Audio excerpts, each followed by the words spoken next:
Berlyno madų savaitėje naujoje Berlyno nacionalinėje galerijoje Hugo Boss pristatė savo naują 2011 metų rudens žiemos kolekciją. Pirmosiuose eilėse pastebėtos tokios Hollywoodo žvaigždės kaip Tilda Swinton, Chloe Sevigny ir Hayden Christensen. Sevigny Hugo Boss kolekcijos pristatyme lankosi antrąjį kartą. Aktorė prisipažino atėjusi antrą kartą, nes pirmą kartą negalėjo dalyvauti vakarėlyje po pristatymo, o dabar ketina jame likti. Nors jau kurį laiką domisi mada, Sevigny iki šiol nežinojo, kad madų savaitės rengiamos ir Berlyne.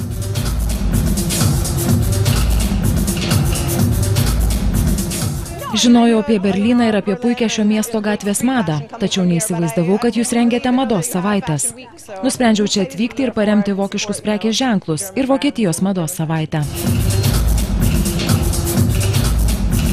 Aktorė Tilda Swinton ne tik nori palaikyti vokiškus prekės ženklus, bet ir prisipažino, kad yra Hugo Boss gerbėja.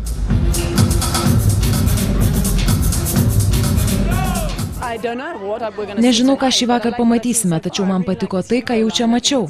Man tikrai patinka Hugo kolekcija, lengva ir įvairi.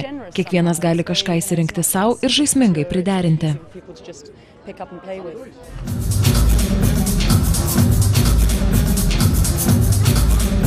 Į renginį buvo pakviesta apie 700 svečių. Hugo kolekcijos skirtos vyrams ir moterims buvo demonstruojamos kvadratinio statinio primenančio paviljoną ir išsiskiriančio plieno ir stiklo derinių viduje. Pogrindinio meno scena įkvėpė meninio siuvimo temą. Miesto gyventojų stilius derintas su meno pasaulio kūrybiniu impulsu. Podiumu žingsniavo daugiau nei 30 tarptautinę šlovę pelniusių modelių, tarp jų ir Berlyno madų savaitės veidu paskelbta Karolina Kurkova.